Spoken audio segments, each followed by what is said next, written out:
Are you wanting to create a highly prosperous photography business doing what you love? Or maybe you have a great business already and want to up your game? Then you're in the right place. Master craftsman photographer Lucy Dumas and her guests are here to support you on your journey. Now here's your hostess and tour guide, Lucy.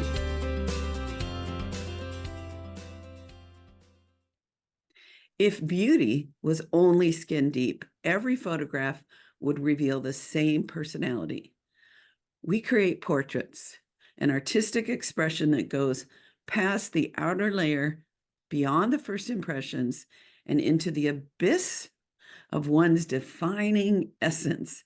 And that is a quote, I'm assuming from what I found on the internet, by my guest today, Carl Caylor, who is absolutely the master of creating portraits that send you to the abyss of one's defining effort. So welcome, Carl. Hello. Hello, thank you. Hello. I wouldn't say I'm the master, I'm say a master, maybe. A master.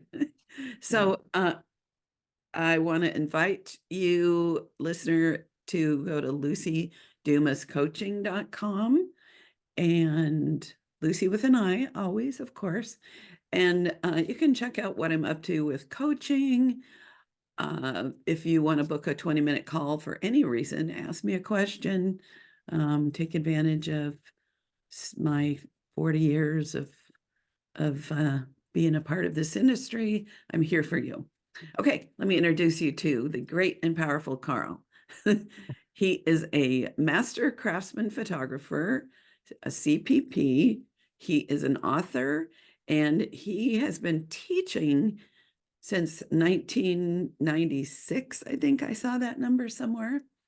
Oh, wow. I remember when he was the new kid, and now he says he's the getting older photo guy who is starting over in business. Oh, I got to have to ask him about this. He was a lab technician, then became a portrait photographer, and he's been lucky, which not luck, of course, but he says lucky in the world of competitive imagery because he's won a pile of awards and he loves to share what he's learned. So hello, Carl. Thanks for being on my show again. It's been a while. Hello, yes, it has been, and I appreciate it. It's gonna be fun, and I was looking forward to this all weekend while we were watching it snow outside.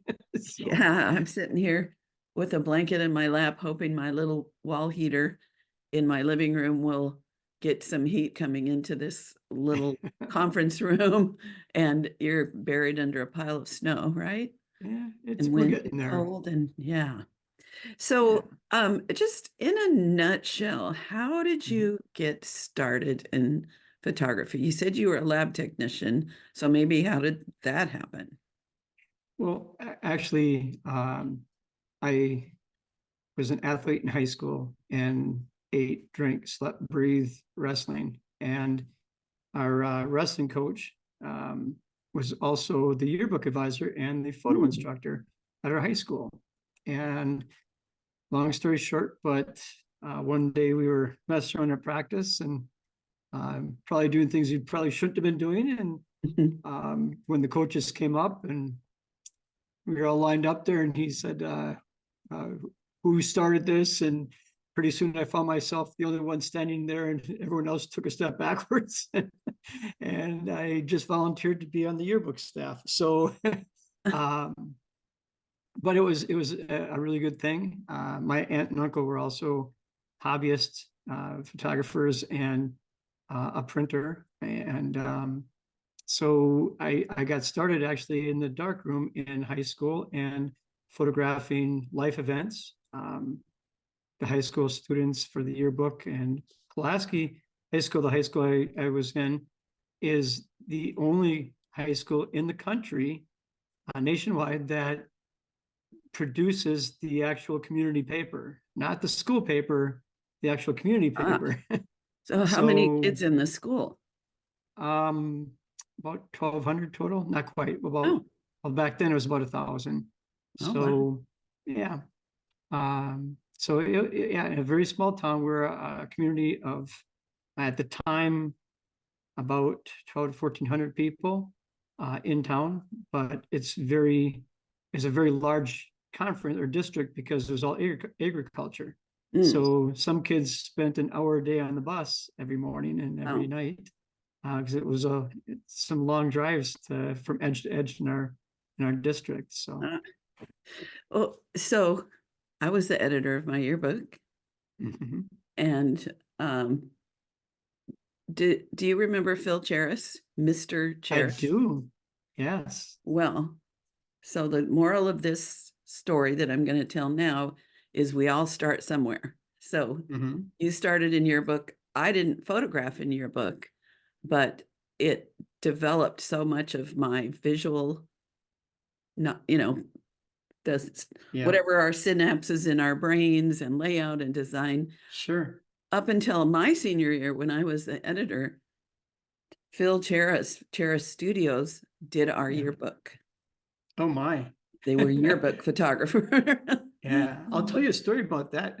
But give me 1 second. Okay, hold on. I'm going to pause everyone, so don't go away. Go.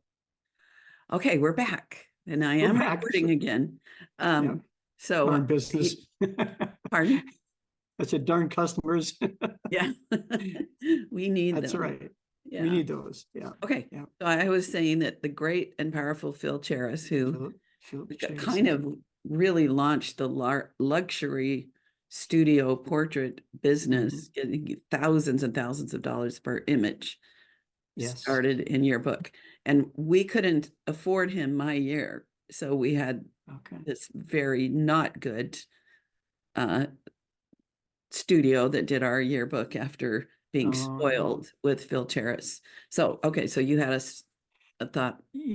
Yeah, when I was doing an internship, the studio was doing an internship with, he was very into PPA and ASP. And I think at the time he might have even been the ASP president. I don't remember if exactly, but he knew a lot of photographers up, across the country. And Philip was one of them. And so when he was out in California, he's like, I gotta stop in and see the studio. And so he was getting a tour, and as he walked by, he's noticed somebody working on a big negative. Remember those things, negatives? Remember? Yeah. Working on a big negative. And he's like, well, what's he doing there? And the person was actually with an X-Acto knife cutting out the eyes from one negative and replacing them on another negative from the same family. They were doing an eye swap, a head swap, back before digital, back. And I've done that before in the darkroom way back when we actually did head swaps in the darkroom customly, and it was a pain. But to actually cut out the negative and replace eyes, and then they were artworking it all to blend together. That's incredible. And yeah, at that point, I'm like, okay, there's people at way different levels in the world, not just in the photography, but in the process, what it takes to get to that. Right. Pretty impressed. Exactly. This had me think about the first time I saw the ability to do head swaps in digital before any of us had really gone digital. Sure. And it was at West Coast School. And the person that was showing us, it was a picture of a Filipino family, but the bride was a little petite blonde, fair-skinned, beautiful woman. And they took grandpa's face and put it on her. I was like, oh my God, the world as we know has changed. So it's changed. Yes. Okay, well, we know from whence you came, which is great. So I know that your expertise, I'm sure you have expertise in a zillion things, but what you focus on when you're teaching is about lighting, about composition, about emotion. And those are three distinct things that all blend together to make a great portrait. Now the show is called The Profitable Photographer. So why do you think it's important to master lighting, to understand and use composition, and to be able to have emotion in pictures?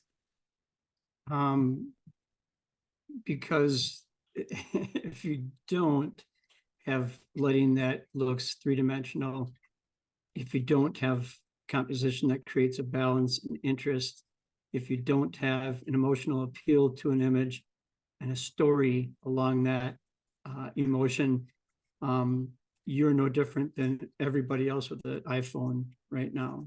Mm. And everybody's a photographer. And now you don't even have to be a photographer. Here we're just talking about cutting out parts of negatives. And now we've evolved into AI. You don't even need a camera anymore. And people are creating images with artificial intelligence. And trust me, the kids that aren't even as old as the nearly half the years of experience that we have in this industry are creating imagery that's absolutely ridiculous crazy. And they're not even using a camera to do it. Right. So if you don't set yourself apart with artistic power, and lighting, composition, and emotional or storytelling is all part of that, you're obsolete. You're not gonna, there's no profit to be made because you won't be creating anything for anybody, Yeah. which is sad. Yeah. Yeah. I love that, setting ourselves apart with artistic power. I know a lot of people worry that they're, what's the word? Not fraud. Anyway, just faking it. Not good enough. Really shouldn't. Right. The word will come. No, I don't know. Do you know what I'm talking about? I do. Yeah. I think you're right. I think the thought that, oh gosh, am I good enough to sell this? Am I good enough to be saleable? Or am I just like anybody else, but I'm just trying to fake it? No, I mean, this is like any other profession, or any other sport. You need to practice. And the more we practice, the sharper we stay. And whether any of us feel that we perfected anything that we're doing, you kind of are kidding yourself, because perfecting something or not, or understanding something or not, still gets dull if you don't work on it every day.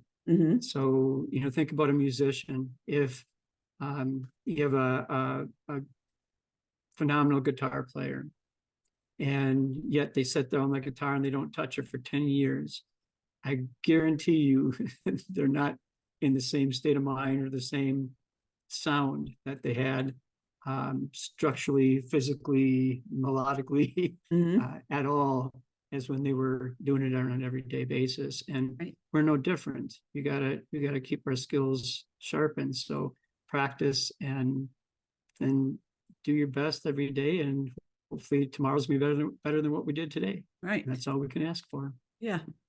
Yeah. So what I'm hearing is that, well, so where my mind goes after that is that when we are practicing every day and we've got that feeling that we have artistic power, it gives us confidence.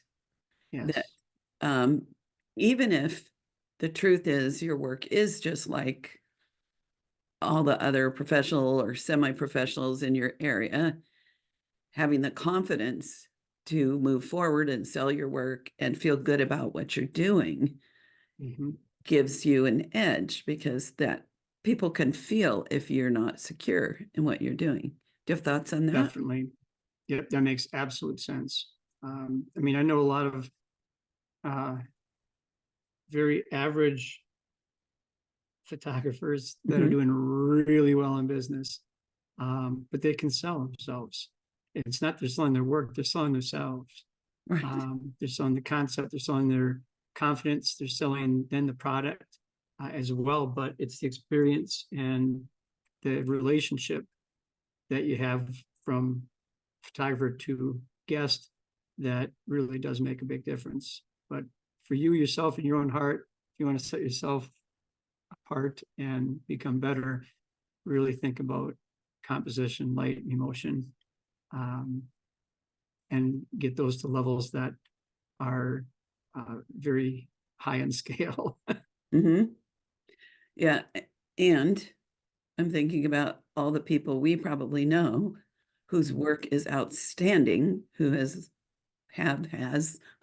whatever the right I've has. has okay. Has We ever have know had? tons of people that are doing the most incredible award-winning work that are broke. So I you, you know, to me, it all goes hand in hand. We don't just magically do great work and get paid for it, but we don't have to do the best photography ever in the history of ever to get paid well. Is that, do you know Correct. what I'm Absolutely. talking about? It actually breaks my heart when Mhm. I see photographers who I look up to with their work and having a private conversation where they're struggling financially. So, and I would say in my career, I've leaned more on the trusting my work and not marketing it as strongly as I could have. So if I could do everything over, it would be, well, first of all, getting more help in the areas that, because we don't have to do it all.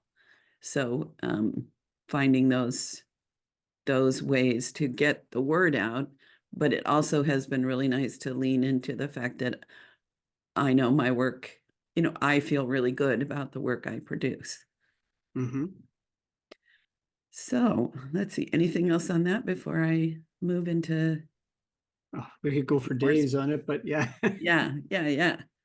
Um, so when you were the new kid on the block, Mhm. one of the things I appreciated was that you were teaching a lot of actual natural light photography. Am I correct in Yes, remembering it that way? That when you absolutely. Yeah. did studio portraits, you didn't bring reflectors and scrims and lights and flash and strobes and tripods and all of that. How come? Um, well, because there's times when we do need to bring in 5 lights and scrims and reflectors and panels and everything else. But there's also a time that we really need to learn how to see light and how the light works within nature as well. And then that will help us in the studio with 5 lights and scrims and reflectors and everything. So when I say, when we talk about natural light photography, natural light portraits, I'm still looking for the same kind of light patterns that we would have produced in the studio with a main light and a fill light and accent lights and background lights and hair lights and everything else. It's just that we're finding it in a natural state. So by starting that way with coaching or sharing, it's making people understand the math of it all. So, I mean, I always, I use a lot of analogies. And I remember back in grade school, we had a math teacher that he disliked calculators. He said a calculator is going to help you get to an answer faster, but you have to understand how to get to the answer first before the calculator will help you at all. So he gave us an example one day. We had, back then it was chalkboards, not whiteboards, but Yeah. chalkboards all around, 3 walls of the classroom.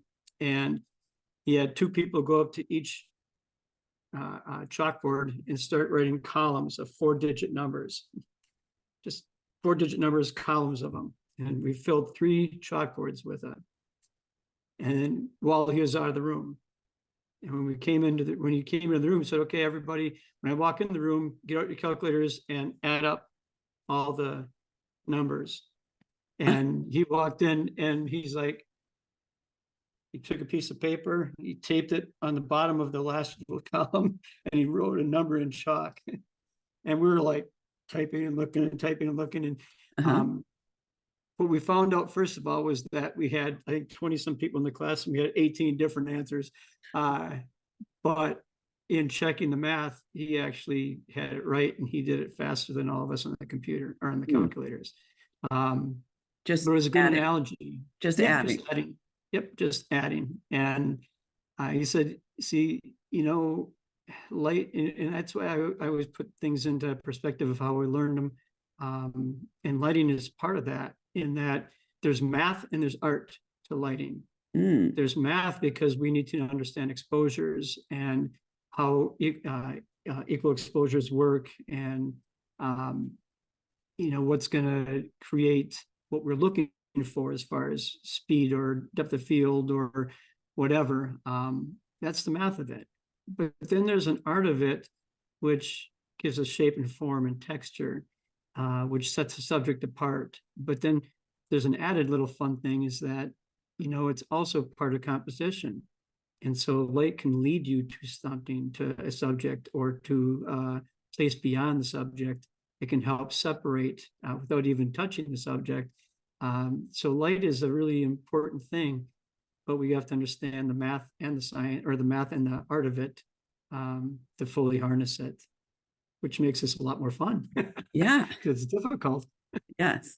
So the maths scared me when I first Yeah. started doing photography, and really was one of the reasons I didn't get a good camera for years, until I was on a weekend date with someone that had just purchased a Canon AE1, Oh, yeah. and it took care of some of the math issues automatically.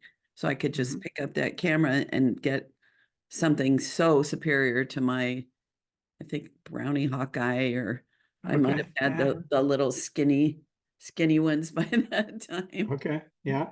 But then out of necessity, I learned, and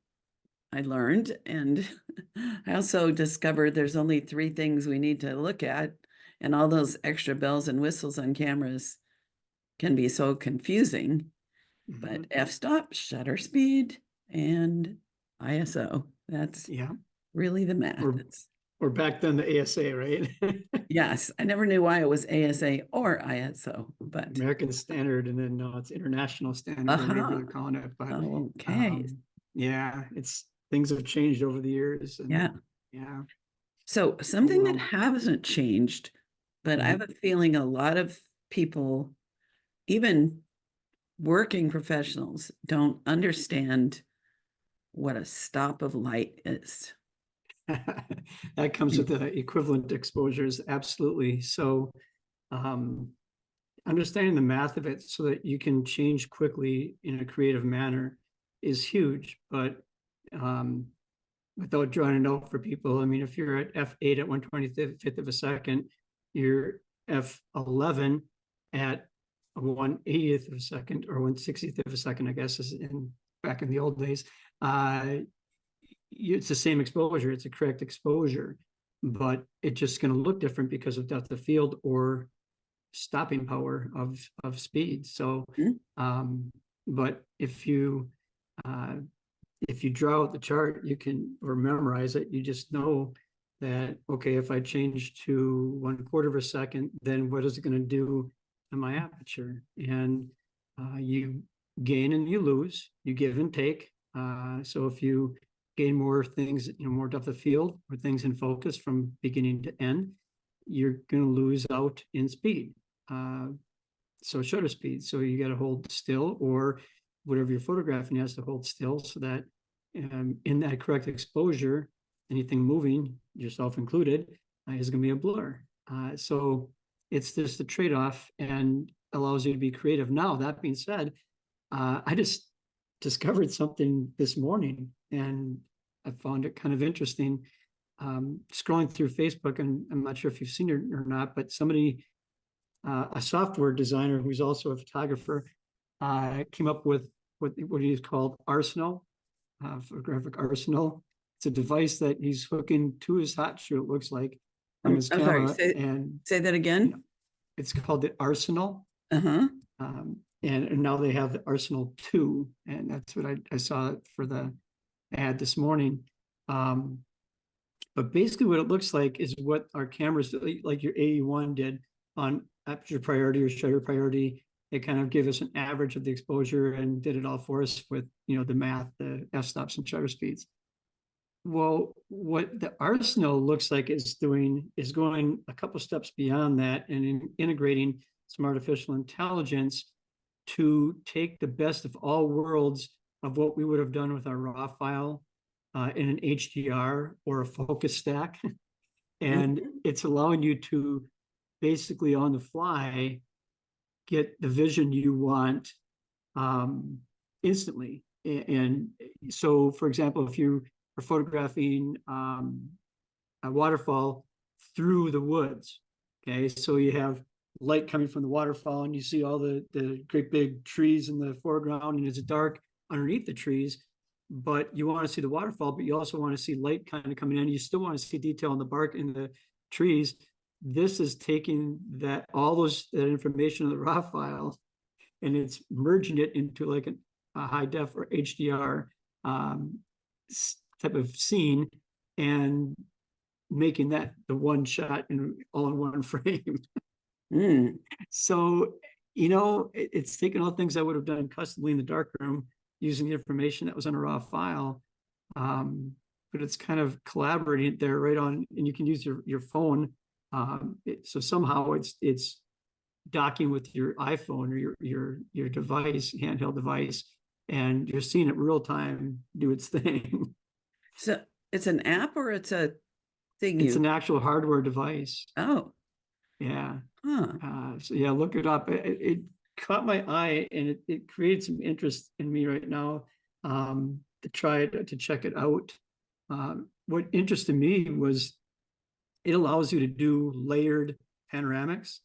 So we've all done panoramics say on our phone, where you start in left and you just let it scan across and Mhm. you hit stop, right? And it gives you that panoramic. Well, this camera with the Arsenal on it, um, looking on your screen, it allows you to scan left to right and then go up another, vertical, Mm. scan right to left, go up, scan left to right. So you're actually filling in that whole spot of what you wanted, um, taller and wider than what we could get in our focal length. Mm. So uh, and you're seeing it happen real time on your phone. So you're watching it fill in the blocks Ah, as you're scanning this thing back and forth. fun. It's kind of an interesting piece of new technology. Again, our world is changing very It, rapidly. it is. Uh, and I still, I think you're going to agree that all of this is great, but we need to understand stops of light, Yes. ISO, shutter speed, and f-stop as the Yep. core. And then all the bells and whistles can be fun, or they can enhance or Yep. shortcut what we're doing. When HDR came out, people that do real estate photography didn't have Yep. to bring 14 lights anymore and spend an hour in Yep. each room setting everything up right so that there would be detail in the out the window. Outside. Yep. And so, but they needed to understand lighting and composition and where to set the camera and what lens to Yep. use and what aperture to set. So I think you're on board with that thought, right? Oh, absolutely. Because that was what I kept thinking as I was looking at it is that for a beginner, this might be a really cool toy for them. But in the hands of somebody that already understands f-stop, shutter speeds, everything else, man, you could go a long way with this. But you gotta, like I said, just back like the calculator, you have to have an understanding of what it's doing before you can utilize it to the best of its ability. Right. If you go to a scene that's a panorama, but there's a lot of shadow and Mhm. this and sky, and you do this, it's still going to look like a silhouetted, dark, weird Yep, mess. So understanding and seeing light is that thing that makes all the difference the in the difference. world. Yeah. Mhm. So how does a person, so what do you mean by seeing light? And maybe how does somebody start to see light? Um, Go to the museum. and look at paintings. If depending on what you like to photograph, I'm a portrait photographer, so I photograph people. So I like to look at paintings and how did a painter create on a flat piece of canvas or acrylic or whatever, a three-dimensional looking person. Well, they did that with light and shadow. And now, okay, why did they give us a Rembrandt light? Why did they give us a split light? Why did they give us a short light? There's reasons for it. It wasn't just because, it was partly because of what facial features that person might have had to help make them look their best, just like in photography. Now, part of our job, other than telling stories, is making people look their best, right? So by looking at their face and analyzing a little bit, you can determine what kind of light, what source of light, what kind of quality of light might be best for that person's situation and still tell the same story within that scene. But when you look at paintings, you start understanding how they're making people stand out from the background, what helps create that three-dimensional look of each person. And that's what I'm looking for in lighting and photography. It's no different. It's the same concepts, but I'm learning even more so to understand that there's an emotional attachment to each form of light. So for example, if our face is lit so our eyes, nose, and mouth are in light and our cheek goes off in a shadow, so short lighting, that's a happy light because light is on our face and we can smile there and it looks nice. It's joyous. If our face, our mask of our face goes in the shadow, that's more subtle. That's more, low key type of expression. We don't really want to be smiling out of a shadow. A split light is more intense. We definitely won't want to smile there. In fact, that is more of an intense look on your face, or a very determined look. Rembrandt is very regal and somewhat stern as well. Definitely not a smile kind of thing. So depending on what story you're telling and the personality of the person at that given moment, you can help tell the story with the lighting pattern that you choose to create your three-dimensional feel of that person. Right. I'm thinking of, okay, so what I heard you say was, it's not just about learning how to light a face.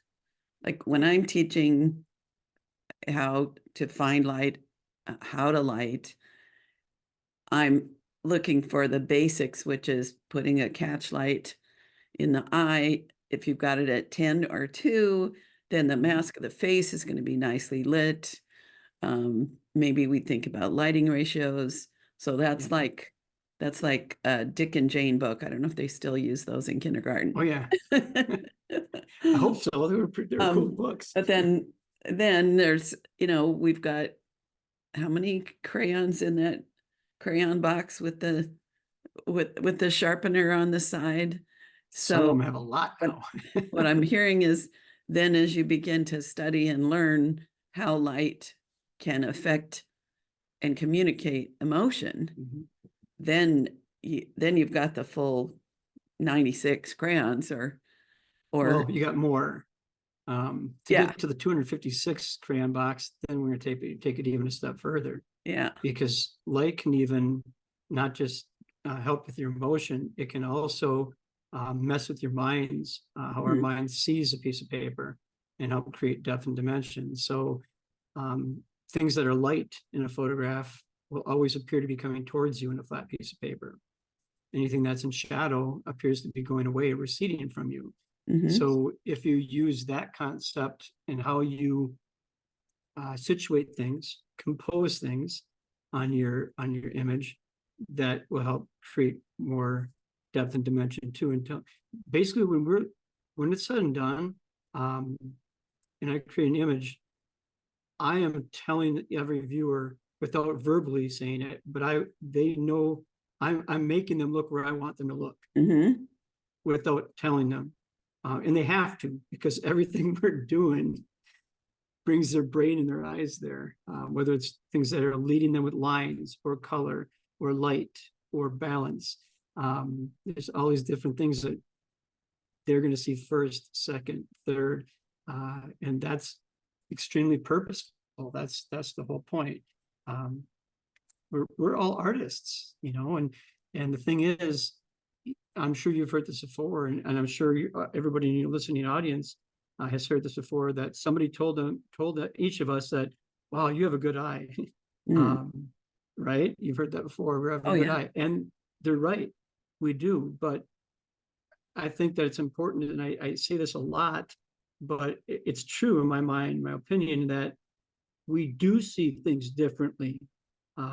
We also need to understand that not everybody around us, our family and spouses included, they do not see things the same way we do.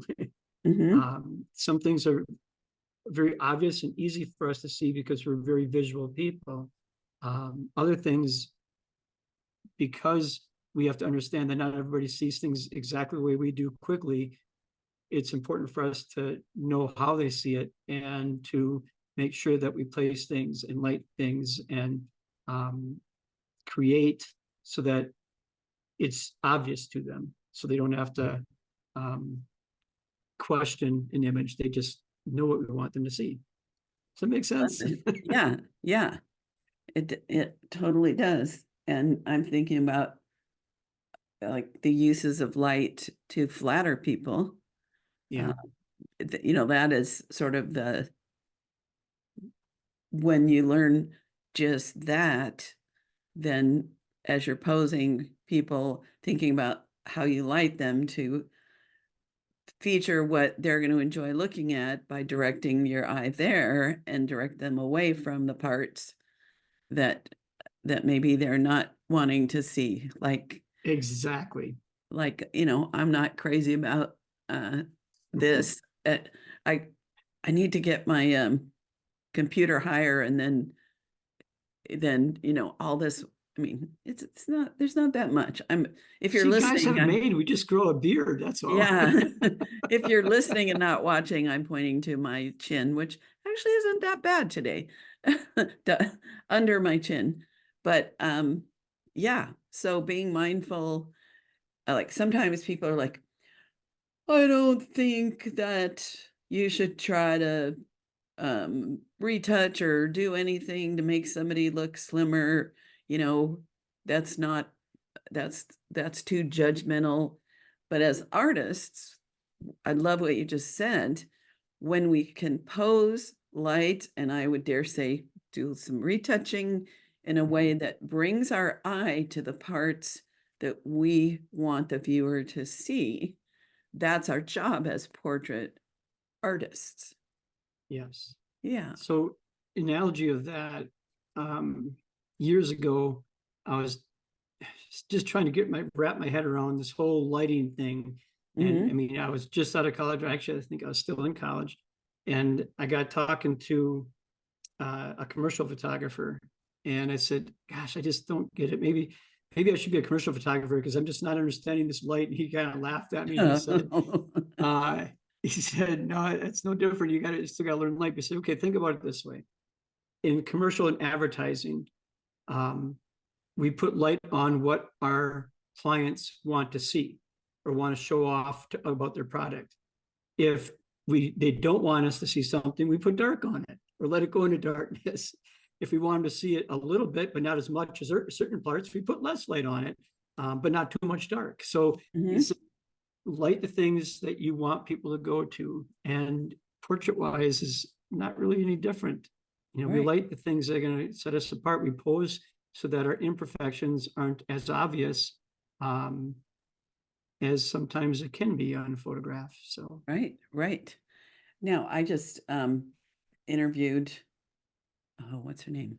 Alicia, and she teaches people how to photograph Black people. And I learned a lot about the fact that the curves that I might want you to hide, if I were a Black woman that was curvy and confident, I might want you to feature some of those things. So there's culture as well. I photographed a woman from Brazil, and I reduced her behind. This is way before people are actually getting implants. yeah. And she said, I really like this picture, but my behind is too small. And oh, so, Yep, knowing what people love about themselves and what they might not, that is also part of portraiture. very Um, much I so. want to go back just a sec because I was Mhm, thinking about the learning to see light. mhm, And I had taken a week-long class.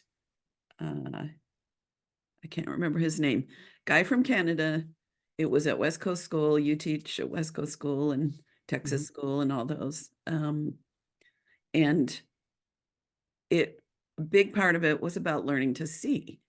We did things like finding the alphabet in oh yeah, yeah, nature and lots of yeah. different things. And those synapses in my brain that week totally shifted. And Mhm, when I was from then on, it almost is like something that kind of can drive me crazy because I can't not see the way that light falls on people's faces. Or and now that I retouched on Photoshop, I don't know if you do this, but I mentally retouch people sometimes in my mind. Or I yeah, think, oh, I hope they tip their chin to the right a little or the left a little. Or and the one moment that I remember realizing something has changed is I was on vacation in Utah. We were driving through high country late in the afternoon, and I go, oh, oh, oh, oh. And my boyfriend thought like we were about to crash or a UFO was going to land or something. And I go, look at the light on those cows. And yeah. so it's a great pursuit to do the things that help you see what's out there. I love what you said about um sure, we can take lights and we can set it up exactly, but the power of being able to just be in an environment and see where the light's coming from and know how to move people, tip people, lower them, make them farther away from that window or closer, or, all the things. Uh, Mhm. that is artistic power. I like that word. It is. Now, that being said, um, since we saw each other last, a lot of my teaching now is actually, I still start with natural light because I want people to learn to see it. Um, but instead of just stopping there, we actually do dive in pretty deep into strobe and off camera flash on Mhm. location, trying to Good. balance things. And people are like, oh my gosh, when did you start doing this? I'm like, guys, I've always known how to use strobes. I just didn't teach it because I wanted people to learn the basics in understanding natural light first. But now, man, it's too easy. Um, we have such awesome equipment. I'm using Godak's equipment by Molite now, and it's so portable, so simple, and powerful enough that we can do more things on more locations um, when people are looking for that kind of thing. So again, like you were starting to mention before, understanding what people are looking for and how they like themselves and the locations they like themselves, or whether they want a big behind or not. You know, being able to have more variety or to be able to transform scenes uh, with uh, strobes and artificial lights um, gives us a lot more latitude when we're out Right. on locations. So Right. I'm now teaching that quite a bit, Good. and it's been a lot of fun. Good. So what I'm hearing is that you help people become decent natural light photographers and not, Mhm. so I've got air quotes around Yeah, that phrase because usually that term kind of means I don't really know how to light, so I'm just going to take people outside and hope it's overcast. yeah. Well, and that's the thing. So natural light photography, you kind of just hit on it. It's gotten a bad rap lately because um, the term is misunderstood and misused. Natural light does not mean creating a correct exposure outside where we happen to be. You should understand correct exposure anyhow. you still need to know how to create shape and form and texture on a person. That's what natural light portrait work is all about, not just taking a picture outside and creating correct exposure.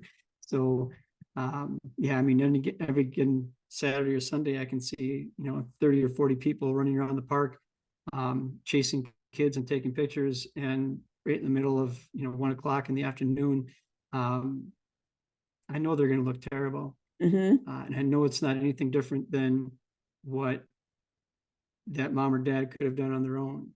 And so here, full circle to where we started this conversation, what's going to set yourself apart? Not doing that.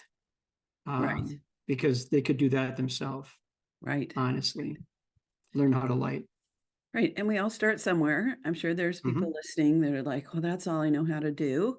And at the same time, if that's you, darling listener, you're listening to podcasts. So that tells me that you want to keep upgrading your skills and Absolutely. learning to see, and, taking classes, those week-long workshops like at Texas School and in San Diego. West Coast. And Yeah. the East Coast. There must be some There's a couple. Northwest. Mars, NEEP, and Florida School are all still, or not NEEP, they're gone.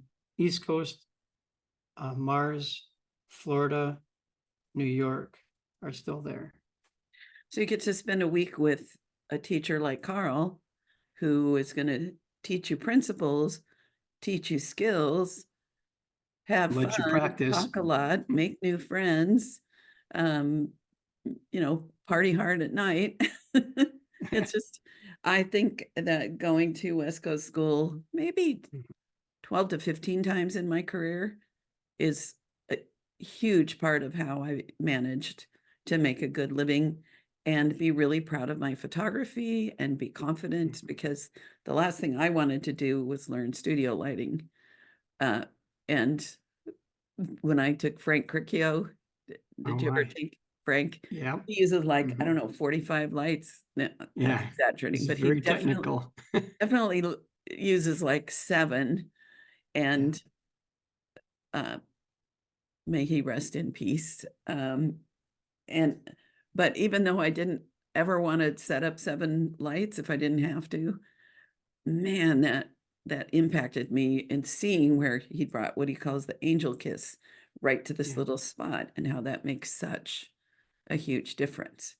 And I can go outside and I can find those, not necessarily the 7, but having that skill of understanding direction of light. That's always what I am teaching as the basic when someone's outside, is where is the actual light coming from? And if it's an overcast day and you're in the middle of a field, where's it coming from, Carl? Right above you. And so what gets lit? Everything. The right forehead, the nose, the cheeks, and the chin. And what doesn't get lit is the eyes and the mouth and, the shape. So, yeah. And we love light, don't we? We do. Light is good. We do. Well, I'm so glad that you raised your hand when I was like, I need some more great people to interview.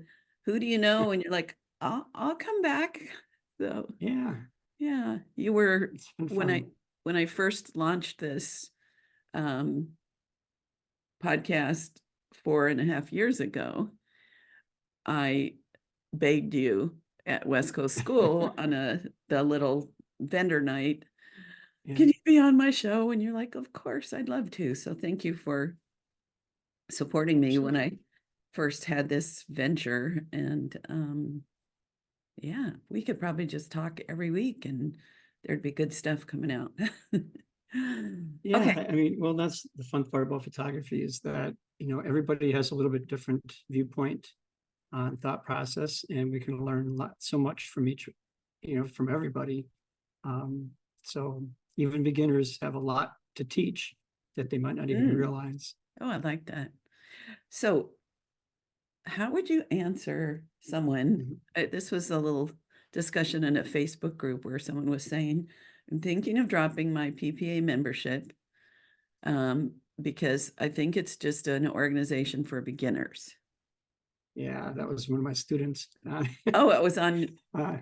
it was a good discussion. But so how do you Yeah. answer that? You know what? It's gonna be different for everybody. But you know, everything in life becomes more important and more beneficial to you the more you put into it.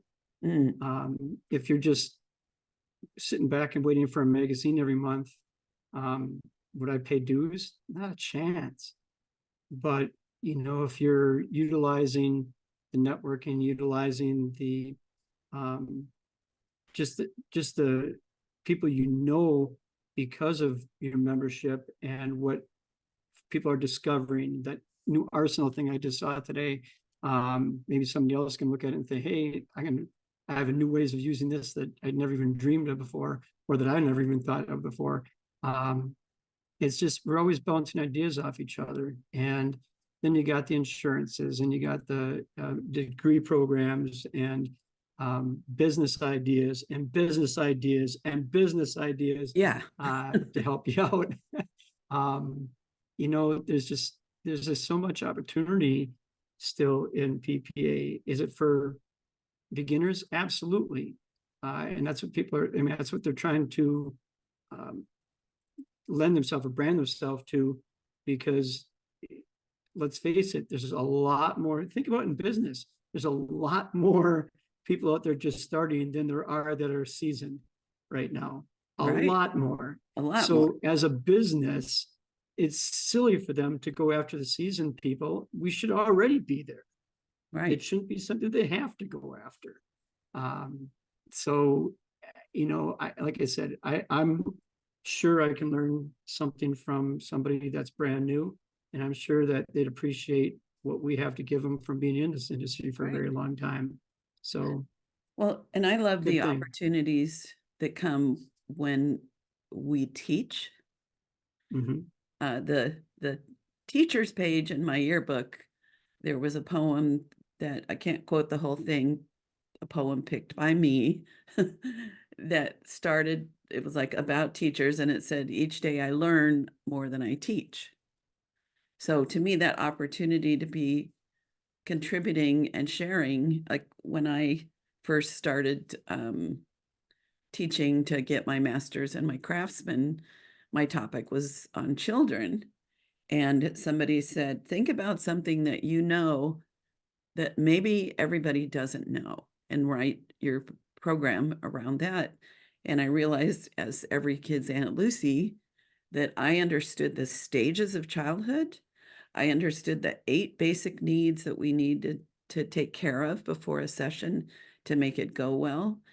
And I also have this love for children that I wanted to highlight and bring to the world, because back in the day, photographs of children were not, it just wasn't that popular. They didn't do that well in competition. People weren't seeing art potential with kids. And so just the effort of writing that program and teaching it and refining it and getting clearer and clearer and clearer, my work got better. And then I had fun opportunities, like I taught in Baja, Mexico, and you know, got to fly to Florida. And so, yeah, that I love what you said, that what we put into it impacts the value for us. That makes a lot of sense to me. So, and it's going to be different for everybody. I mean, I understand some people are just, they have different priorities right now, and that's cool too. Doesn't mean we can't be friends anymore. Not at all. No. You know, it's just everyone's in a different place sometimes, and chances are, in a few years, that person might, or those people might be back in part of it again. So, or they might change careers, or they might retire. They might. Yeah. It could happen. We could retire someday. Probably Yeah. won't, but still we could. No, we could. Yeah. And like I pretty much retired from photographing when I became an active coach and then doing this podcast. I hadn't planned on it. It's just that what you focus on is what grows. Um, and I don't regret that. I just it's a new dimension of being in this incredible industry that is just so rich with growth and friendship and challenges and reason to get up in the morning, right? Exactly. Yeah. Well, this was so great. And Yeah. I want to ask you, so I'm going to pause one sec because I needed to Mhm. ask him something. Eh, So we'll be right back. Don't go away, anybody. Okay, here we are again. And I know you didn't even miss us. There we All are right. here. We're here. We're here. Okay, I have two questions. One, how do people get in touch with you? Is there anything you're up to that people would want to be in the know? So, how does people stay in touch and have the opportunity to learn and grow with you? Carrier pigeons are always good, send them up this way. Skywriting. No, I'm fond yeah, of that. yeah, that works too. My website is a easy place, photoimagesbycarl.net, or I'm sorry, website, carl@photoimagesbycarl.net, or on Facebook. I'm just Carl Caylor on Facebook. I have a business page as well, but I'm trying to keep photographers off that. Man, social media is a whole different world, I'll tell you that. Yeah. And just a sidebar for that, by the way, if you're a photographer and you're trying to increase your business, don't ask all your photographer friends to go and like your page or follow you on your page, because Yeah. you're actually hurting yourself. Mhm. It's crazy. It's just so hard to get away from that. But I do coaching things on occasion. I stopped doing it for quite a while I relocated here. I'll reopen that sometime in mid-February, most likely. So if you want to kind of keep tabs on what I'm up to, just check back periodically on my website or check out my business page, or I'm sorry, my Facebook page, and you'll see progress bars going on there. Okay, great.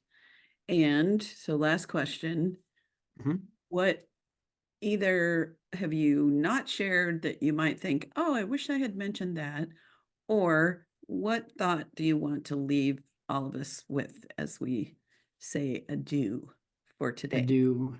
We are all teachers and we are all students. We as teachers are not smarter than our students. We just possibly learned our skill sets before our students.